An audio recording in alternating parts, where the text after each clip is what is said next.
akaguhindukiza akakuvugunyiriye akagushaka kugaburira amarosi akagutega imitego ejo usanga ryamanye n'umugabo umukuru wanjye abyaranye n'umugabo wanjyaga izi mbana n'umugabo twasezeranye njye nabizi nkabimenya nkabirenzaho ngawurosanga umukristo wamamaza ngatwikira ariko byari bimwe mwanyemerera njye ntabwo n'umwisha wanjye ariko njyewe izi uburyo kwambara njye narambaraga ibintu biheze nambaga amasupe nambaraga amaworo nambaraga ibintu biheze ibyo byose umugabo agiye arapakira byose ibintu byose akajugunya muri toilette y'ahanze ibindi byose arabijyana sigara nambaye ikanzu y'ijoro yonyine ngatira umuturanyi wanjye reba ngo umugabo kunangana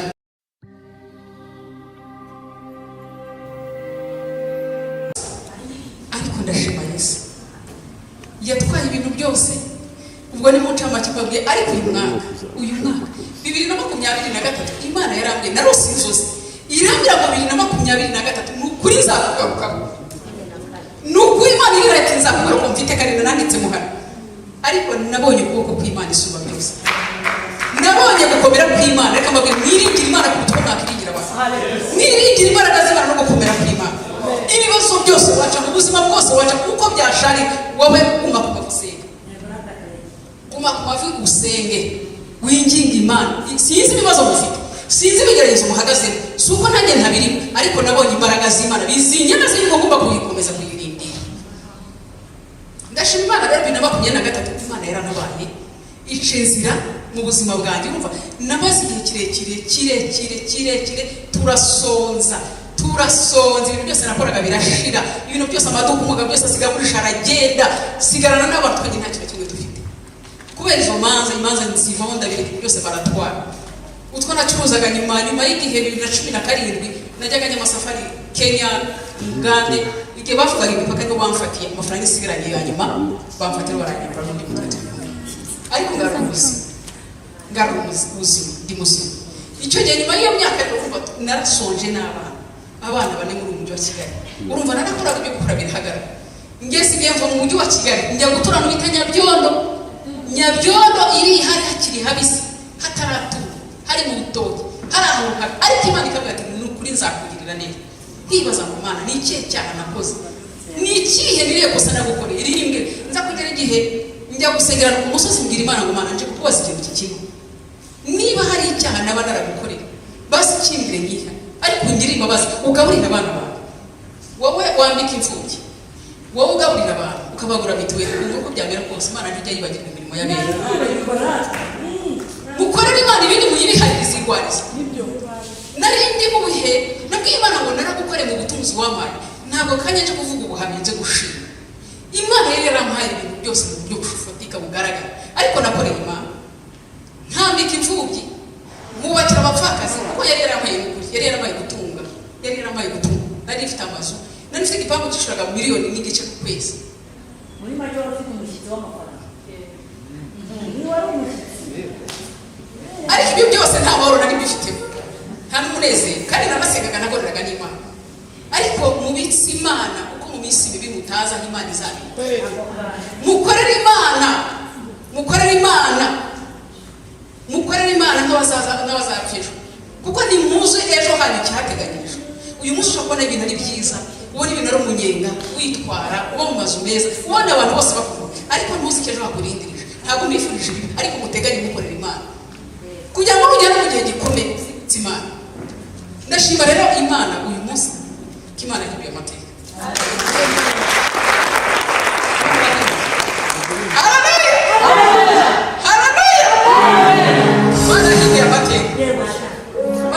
amateka twarasonze ngena abantu bafite tugenda Nyabyondo iriya abana kwiga barahagarara bayiga mu mashuri meza birahagarara no kwiga biranga bakuru bava mu ishuri ngo kagerageze mu wa kane secondaire arahagarara n'umusaza we barahagarara bamara imyaka 2 nakwiga ibintu byose byaranze Imana idutungira ahantu reba ku rwibutso bya Nyabyondo hareba hirya hiyo nyine ku rwibutso igipangu cyari kiri ku rwibutso zana ifatanye n'igipangu cy'urwibutso Imana imuza hano hari umurimo muri cyo gipangu habagamo umurimo imbere no haruguru uwo murimo haleluya Imana igifukura isoko no mu gihe kitari ngombwa ukanwa nibyo mu gihe cyo gutari Imana igibasha kumeza imbogo no gushaka ijambo wavuze zirura bazita hari imboga zirura zitwa isogi nibyo ibintu nk'ibyo ziriya mboga nuko muzita imboga zirimo n'umuti ariko Imana aratugaburira twaraziriye twamaze imyaka myinshi hafi 3 turi Nyabyondo turya imboga tuzirya izo mboga Imana ihindura ibintu byose ndashima Imana rero igihe cyarageze Imana ikomeza kumbwira ibyo bintu ko Imana izahindura ubuzima izahindura amateka izongera ikanyambika izongera igakora imirimo n'ibitangaza abana bakiga horaga ibwira ibintu bikomeye cyane Imana arabikoze ntabwo Nyabyondo nagarutse mu mujyi wa Kigali n'uyu Kigali n'abandi bose nagarutse ku itara agahita guhindukiza akakuvugunyiriye akagushaka kugaburira amarosi akagutega imitego ejo usanga aryamanye n'umugabo mukuru wanjye abyaranye n'umugabo wanjyaga izi mbana n'umugabo twasezeranye njye nabizi nkabimenya nkabirenzaho ngawurosa Kristo wamamaza ngatwikira ariko byari bimvemo impfu inshuro zigera ku 3 ariko uyu munsi nageze igihe ndavuga ngo Mana ibintu ndabirekuye ndumva ntashobora gukomeza kwihanganira ibi bintu ndashima Yesu rero nihangane reka tugaruka aho ngaho ibisigaye muzabimaze n'umuvuno hari imbere zanjye ikigeretse kuri ibyo rero nshimye Imana ko iyo myaka 2023 Imana yantabaye yamfanye Nyabyondo binyuze muri Eklesi iwacu Imana ikoresha mu bishop turasi tunyurahura Imana ikora imirimo n'ibitangaza ndongera nkikuza murabira ko nambaye neza murabibona Zameni mbona nziza abagabo muzaze munezi imbere nka mwene Sawa nabika abagabo amakote Amen. Yesu yakoze imirimo ikomeye cyane nkorera inyabwenge ara muri gatatu kugira ngo bakurane ndashima Imana rero denara moko turamupa yambaye genda made in Rwanda nziza rwose ngira ibintu bitandukanye na bya bindi mwumva za medinga kandi si ukwivugisha neza si no kubigira Yesu yakoze ibintu byiza hari ibintu Imana yambwiye kandi biteguye no kuzakora ndashima ko mwanyakire mu cyoro ryanyu Imana yadukishije inzara ntago abantu bakicwa n'inzara Imana bose ndabona inzu yanjye ariko mfite plan yanjye ko mfite igishushanyo mbona muriye ko ari ibintu bizakora ikindi ndashima Imana ko yahaye abana banjye kwiga ikabatera nkunga bafasha mu buryo bwo kwiga ibyo byose abantu bakurikiye ishami yanyu bazayibona ndabashimiye ahantu bose bari shimiye abo bantu bose babigize uruhare kugira ngo twongere dusubire mu buzima abantu basubire kwiga nanjye nkomeze kuzamuka nongere ngore niyubake ndashimiye abo bantu Imana yezagire mu shimiye itorero ryacu twandahise kuri hari igihe tuzatuza tukavuga Imana kwari ubushimwe ndashimira Imana muri uyu mwaka wa 2024 ko Imana yaduhaye ubuzima Sylvie haguruka Sylvie nguyu ni umujene mariye yakoze mariage mu mwaka washize ni umuturanyi wanjye n'umuturanyi wanjye ufata kamurumuna wanjye ufata nk'umukobwa wanjye n'umwana mwiza tujya twese tukavuga abakorwa b'Imana imbaraga z'Imana tukavuga urukundo rw'Imana mu mutunga ibiganza si Imana imugisha twaricaye kuri Noheli nta kantu ngiye gusoreza mujye kugira abantu babakunda babitaho babategesha urukundo rwose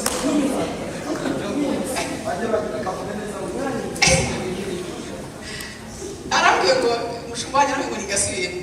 mugira abantu babakunda babatetesha babitaho babahekeya batakindi bagamije babere ku rukundo rwo mu nzu y'Imana nukuri ukunde mwene so umukunde nubwo yahuye n'igikomere umubwire ko Yesu agira neza abasha kubohora iso nugira n'icyo kiro kibirayi mubwiye ati muna tugisangire mu gisengere nugira n'iyo nusu y'inyama mubwiye ati ni ukuri kubera ko Imana yangiriye agira tuyisangire umuzirikane kuko nitutazirikana abantu b'Imana cyangwa se inshuti zacu zo mu nzu y'Imana ese ubwo abo hanze ko bazatabushuka abantu barararika abandi bakararika abandi ati muze tugiye gusangira kuri Noel na bonane n'ibiki bakishima bakanywa bagasinda bakabiviramo no kurwana ariko mwakunze bene so basi nugira imyenda 3 muri garderobe cyangwa ni cyangwa 5 yita kuri mwene so yenda muri Imana cyangwa munasengana uvuga ati basi kuko Imana yagiye yandutishije wowe akira nanjye ngira ikintu umukorera w'umugisha mwanyemerera njye ntabwo n'umwisha wanyu ariko njyewe izi uburyo kwambara usige narambaraga nambaga ibintu biheze, nambaga amasupe, nambaga amaworo, nambaga ibintu biheze. Ibyo byose umugabo agiye kujya arapakira byose, ibintu byose akajugunya muri toilette y'ahanze, ibindi byose arabijya. Sigara nambaye ikanzu y'ijoro yonyine, ngatira umuturanyi wanjye reba nk'umuntu kunangana, murutisha undi muntu nkamutirira ibaya n'igitenge byo gukinyaguya ngo nkunde sohoke njye hanze. Ariko Imana ikambwira ati nzakugirira neza. Ubu nyana mfite garidorobe yanjye ntabwo mbizi, sinzi imyenda ibamo, ntabwo nyizi, sinzi amakote nambara, sinzi amajipo nambara, sinzi amakanzu nambara, sinzi amapantaro. Kandi n'ukuri nambara neza, si ukubirata ko Yesu yarabikoze, yarabikoze mu byanjye mu byemere, yarabikoze kandi azabikoze. Mwizere Imana, muyiringire, muyigumeho, muyinambeho. Ikibazo cyose waba ufite, ikigerezo waba uhagaze, Imana irashoboye. Ntutandukire, ntudevire, ntiwiringire abantu, uhanga amaso Imana Shive kote sinayavuga kwashire iwaretse ngona worship team break kigere hasi aba worship bars urukundo n'imbabazi byawe byanguyeho unyihangana kamu gategeko bwira impamvu rero bavuga mu magesirifi mvuze n'akarakantu ngo mujye mwita ku nshuti zanyu mukundane. Yesu aravuze ngo mukundane nk'uko nabakunze. Birashoboka yuko ntabwo twakundana nk'uko Yesu yadukunze, ariko nibura twagerageza. Yesu niwe mwigisha mukuru, tugomba kumwigiraho. Sylvia yarambwiye, Sylvia ni inshuti yanjye cyane, ndabakunda ntabwo abizi uburyo mukundamo. Yarambwiye ati Kirete kamubwire, Imana yatwiciye umwaka w'inzara. Abantu Imana yiciye umwaka w'inzara mungirire gutya, kandi abakuri benshi mureke kwihagarara ko yakwiciye muri porosi rimwe, ukwicira ahandi, uri umuntu wese igitabo yamwiciye. Ushobora kuba atari inzara y'ibiryo, ariko hari indi nzara yakwishe. Murabyumva, buri wese afite uburyo inzara yamwishe. Arambwira ati Kirete, ati Imana yatwiciye umwaka w'inzara, reka tujye gushopinga nk'abandi bakire bose. Ndavuga nti Sylvia ariko sikariho turagenda no muri Nyarugenge tureba inkoko nziza inzungu n'inyarwanda. Ndavuga nti Sylvia dushyire muri firigo natwe kuko Yesu yatwibutse. Ntabwo ndi kubirata kuko hari igihe inzara yarambwiye, najyaga gusenga mu yitatu nkayavamo ngasura mu yindi, niba nabonye ikiro cy'akawunga cyangwa ikiro cy'ibira cyangwa ibiro bingana, ndavuga nti sindi bubirya abana bazi kurya. Nahoraga nambaye umwenda kuko nkunda kwambara amapantaro, nambaye umukandara kubera no gusohoka ntifunga cyane kugira ngo mbese nakubangana mu nda, nakubangana. Kandi umuntu mbonye physically mu maso yanjye ntabwo yanyekaga higiye, ariko ntihangana utwo tuntu, nkambara umukandara nkajisha ngashyiraho sharupe cyangwa ngashyiraho igitenge nkagifundi, kava mu yitatu. Imana ikambwira yuko ngira gukora yanjye, ese ndakora yanjye ntabwo se ninjyaga n'ubundi biragenda gute. Ariko ashimye Yesu uyu mwaka yarabivumuje. Mwamba bari mukareka kuranga, Yesu yavumuje ibintu bikomeye, yaratugaburiye. Sumba zawe Yesu afite abantu, afite ibihumbi n'ibihumbi. Wowe uri waza ku rusengero, reka mvuga akakantu sinzi impamvu kanje ngo urusengero uzubaka. Yesu afite abagabo bafite amafaranga. Haleluya. Yesu afite abagore n'abagabo n'abasore n'inkumi bafite amafaranga, bafite umutima wo gukorera Imana. Mubyemere mubyame, ndi umugabo wo guhamya Imana 100%. Imana iratabara icishije ahantu hose ushaka. Yakoze ibintu, ubu nzavuga Imana yakoze ibintu ntatekerezaga. Yarabimbwiraga rimwe na rimwe nkabyumva, ariko nkayibwira Imana, iki gipindi cyawe ndagihaza. Kumbwira ngo uzangabura nakigira amenyo yo kugaburira n'abantu no kurya ubwanjye, amenyo yarashizemo. Umuntu warambwira ati Imana ni ibiryo izabona amenyo yo kubirya, kuko ntabwo Imana yagusondeka. Ndeba uyu mwaka wa 2024 twinjiye mu mwaka rusoreje ko yarasirifi tujya guhaha muri kunyuma ibintu tujya guhaha. Twari tumaze imyaka ibyo guhana narabyibagiwe, mero nayo baguhaha icyo gihe imyaka yose iri kumwe n'umugabo gifite amafaranga. Nabaga mfite firigo ebyiri mu rugo, izijyamo inkoko, izijyamo amahene, izijyamo amafi, buri kimwe cyose. Abantu bashitsi bazaga kumusura kakubaza ngo bakokereze batogose bajye, kandi si ukwirata. Ubuzima bwanjye ntabwo njye nirata pe. Mero ko icyo gihe iyo myaka yose gifite ibyo bintu, ndeba ubuzima nabayemo n'abana twabaye, ndeba najyaga ncamwa arakantu byabaye mvuye gusenga subiza amasengesho iyo 2023 Imana nambwe ati nzagutabara niba hari yari Imana agira ngo impime niba ari Satani agira ngo inyereke ntago mbizi tuva nta gusenga n'abantu najyaga ngabona n'abantu narahaye inzu babaga iwanjye narabahaye amazu y'ubugo tuva gusenga n'abavuga bati ntarashaka kuvuga n'abamama nashatse kuvuga twajyaga dusenga bajyaga bazi wanjye tugasenga nk'abagaburira buri kimwe cyose bagakora amasengesho nk'abagaburira ngira ngo niba ari Satani ntago mbizi ngoro bifasha kubyumva neza soja yitatu shonje hahandi urumva nari maze igihe ntarabya soza nandi ntari burye nta n'ikintu mfite 2000 ndi gutahenya byondo ndibaza aya mafaranga ndayategamo ndi kumwe n'undi mudamu aya mafaranga se ndagurisha ubyo ko numva ngiye gupfa ese ubu ndagerayo dukubita n'abantu gisoga mu rusengero kandi rwose ku rusengero rwacu uranzi nta hadakwewe n'inyuguti ariko hari igihe kigera Imana ikabwira abantu tumwese mwe mugiye hari kugira ngo Imana nikora utazagira undi mu byitirire uzaboneka n'Imana zaguye Imana yagutabara dusohotse baduha lift n'abantu bari basanzwe banzi barambwa ati kirere rwose komera wacyari muri bwa butayu nigo atari ko humbo ni baduha tugenda tugeze ara mu gakijiro umuntu ari bakagisozi noneho umwe umudamu mubaza undi muntu twatiri kumwe muvuga butumwa w'inshuti yanjye n'aracubye nari narahayize umugiye yari yakoze mariage nta nko kuba afite yari umuvuga butumwa ngiye kubafata ngambwa ngiro ngo herizo wibere kandi inzu y'amakaro utari kunyishura je niyeranja agereye kumugabo ko banyishuye tugeze abantu mu gakijiro nize ibintu bikomeye ubu barava guharya ngo tugiye barava gukire mu mugende turotashye atari ko tweko tugiye kujya kwa Rando ati bahita babaza ngo harya ngo batwokereze iki urarya inkoko cyangwa baduhife babaza muri rusange ngo badushyirireho iki yesu ndavuga ati waza hano nanjye ngiye kugira gute iminsi yose katunarya buriya rwose barananjye mbyungukiyemo naho ndimo tujye kubyungukiramo uzi ikintu cyatubayeho uwo nanjye kumuvuga ati Imana babarire ntabwo umukoze yaravuze ngo yashanguke ngo rwose niko ko n'urwara arazihaze ngo narazihaze ngo basiga gushyirire hifi ndavuga nuko byabira kose ikibazo ntabwo turi kucyana turagenda tureze twinjira muri kaburimbo ducumukoze mu gakinjiro hari umuhanda ujya kuri taxi bagororeba n'ugaruka ku Kinamba bahita bahagarara baravuga ngo kire mugende turatashye ngo muvemo ngo twebwe dukomeje paranda mwebwe nimutahe nahise numva mvuye kandi twamaze kwishyira mu myanya yo kurya umuntu ushaje maze 3 n'indi nari maze nkarya bavuze icyo kintu turi kumwe twumva ko tugenda ibarandibara naho kaje turi mu kamwe nako gafite muze gufata wahise ko tuza gutana mu bitubaze niba dutana amaguru wenda dufite n'ayandi wenda tuza kugeranya ariko tugeze mu mpamvu yo gukata ngo tugiye ngo kire mugiye turataje ngo twebwe dukomeje kwa Rando mwebwe ni mufire mu hano mugende simba beshe nararize mbwira Imana ngo Imana kuki utumye numva ibi kuki utumye numva aya magambo avuye mu matwi y'abantu bawe wa mudamu nabo yasohotse uko ari kurira urumva twageze hano twese duhuzwa n'amari ntabwo nzi ko nababwira ngo babaje nari nzi uko nyine bari urumva nawe yarasohoje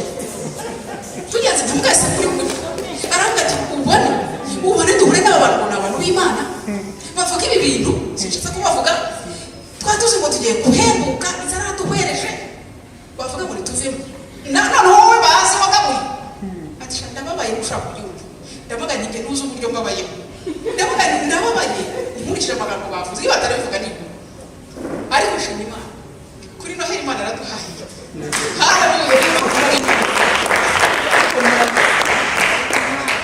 barahashye duhaha amafi duhaha inkoko duhaha izinka n'ubitubaze turunda muri firigo icyumweru kirashira dufite amafanta mu rugo dufite amaji tubwira abantu muze tugiye muze tumwe Yesu yagize neza kose Yesu ko byabise kose isarahindura Imana iduhere umugisha rero hamwe mwite kuri bene so mubiteho mubakunde